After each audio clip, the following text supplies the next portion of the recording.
Alright, this video is going to show how to make these super thin speaker recess rings. Assuming you already have the ring you want for mounting the speaker into, we're going to be using these poster board pieces here that are very thin to stretch our fabric across to do the fiberglass work. So what we do is you go to the craft store and you pick up like a 3-foot by 4-foot sheet or whatever this is. It's in the it's in the framing section in the back of like a Joann's or a AC Moore, that kind of craft store. They have a picture frame section. Might even be in Walmart, not sure. But this whole sheet was like $7 or something, like a full-size sheet. And then you can get the coupons to get like half off or whatever. But you just need a couple. I got a few extras because this was my first time messing with it. And what people do is this is used for matting behind picture frames. So they would take a big old sheet and cut out the squares or whatever, and then put that behind your picture frame. And this is like the colored matting. You can get it any color you want. I got this maroon reddish stuff here just to kind of make it look different.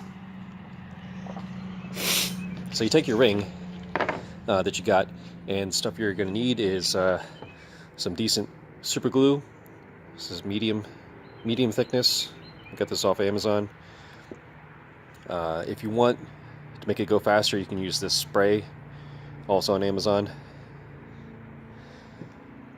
And you got your ring. You're going to need a flat surface to put it on. It doesn't need to be a whole surface, just flat. You're going to need a bunch of spring clamps. The more the better. It's got to be able to open up at least enough for the width of your ring here. Preferably more of these bigger ones. Alright, so the first thing you're going to do is you're going to determine how much recess you want. And then I included the full thickness of the ring itself, which is 3/4 of an inch. So I did 1 3/4 inch, something like that, just so that when I recess the speaker, I could potentially put a grill, and more importantly to just make the speaker a little bit more protected, having it more recessed. But you don't have to have it this high. You can have it whatever height you want. Just measure it. Then you're going to cut a long, thin strip like this. And to make things nicer, these are 12-inch speakers. And the diameter of the outside of this ring is 12.5 inches. And so you can do the math and get your circumference. And it turns out that this sheet it's almost right. It goes in here, and it just overlaps about that much. And depending on, what kind of person you are, you can mock it up and then cut it so that it'll be flush. I wanted the extra strength of having this lap joint here, and then because I know I'm gonna like kind of bondo over it after it's all done, and I can always put the seam in the most the space you're not going to see it at. But all it takes is just a little swipe of bondo, and you're not going to see this anymore. So yeah, first thing is take this guy. Okay, this is why you want the flat surface to put it on. You're going to start in one section. Got one hand here, so it's a little hard to do. But the stuff is flexible. It'll bend. It'll bend to what you want.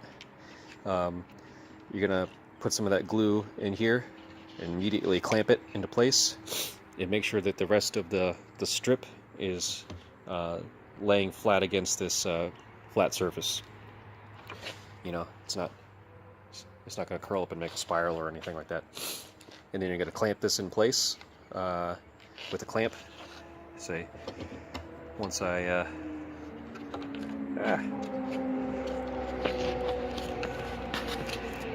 you're going to glue it, you're going to clamp it like that, and you're going to, if you want to make it extra strong, you can kind of dab some glue with your thing. You're going to dab it in here along the outside edge of this. Or you could go on the lower edge of this, but it's cleaner if you go on the outside of this. And then work your way around, holding it making sure there's no gap as you go along, and then clamp it 3 or 4 times along the outside edge, and then you're going to glue some more, clamp some more, glue some more, clamp some more, glue some more, clamp some more, until you get to about right here. Okay, then you're gonna